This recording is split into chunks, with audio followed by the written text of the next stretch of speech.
Got a big crew behind me, and they're obviously amped up. Ready for some Eagles football here at the link. The atmosphere has been terrific all evening. The story of Lamar Jackson's career so far, he hasn't been able to get to the AFC Championship. He's been knocking on the door. Well, he kicked that door down with a 4-touchdown effort in this dominant win. Look at those shoes. Some light-up shoes. I might have to get me a pair of those kicks right there. That is quite a fit. That is quite a fit. Come here. Let me get an Eagles chant, right? The cathedral of college basketball, home to countless iconic battles in Philadelphia basketball history.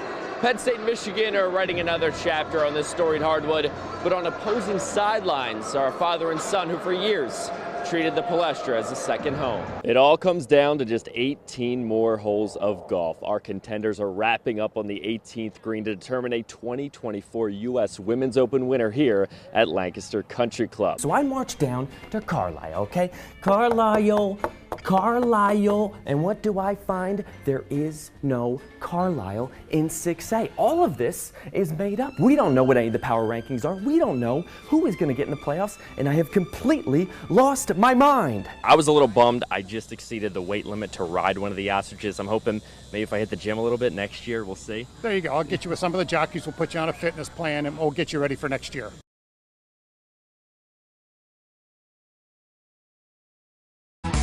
Year one for any head coach is an uphill battle. Lucky for Redlands' Mike Mahaffey, he's got an army, and Anderson French brought the rallying cry. They call him Hammer. Anderson French is a force for the Redland boys basketball team. The junior captain and oldest of 4 boys has shown leadership on the floor and strength off it. The French boys are built a little different. Anderson's brother Adley loves hoops just as much as his big brother. Only Anderson has his Redland teammates. I'm Adley. And 3-year-old Adley has Adley's army. They have all really bought into the process of trying to make Adley's experience as positive as possible. And being enlisted in Adley's army really means something to everyone on this team. And they all show it in different ways.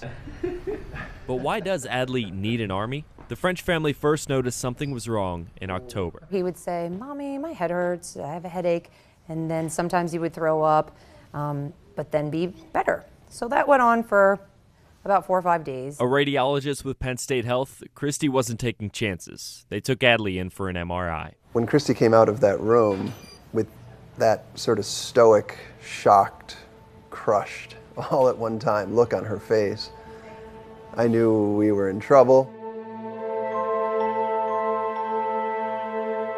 Adley was diagnosed with ATRT, an aggressive brain tumor found in young children. And the prognosis, we were told, was dire. And it was in that meeting that it really hit me for the first time that we might lose him, that we were likely, in fact, to lose him. Children with ATRT only have a 30% chance to live more than 2 years.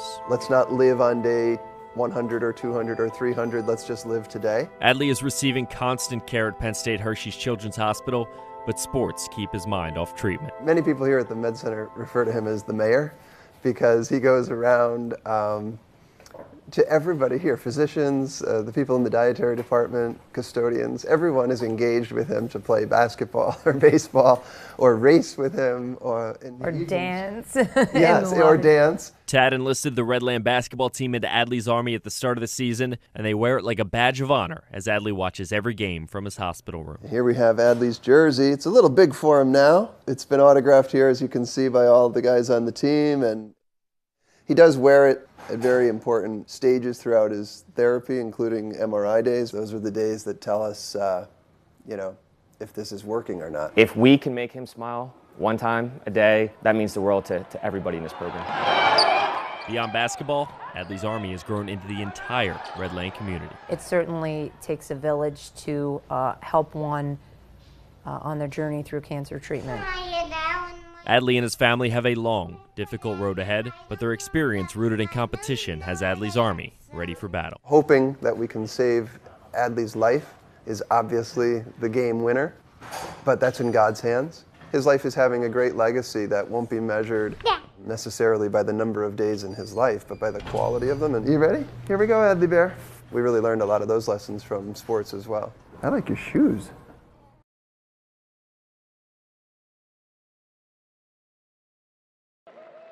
Luke Morgan just threw one of the biggest pitches of his life.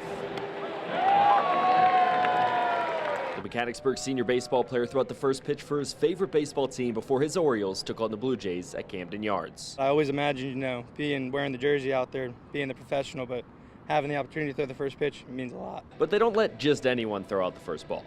For Luke, that mound visit was the culmination of a year's worth of perseverance.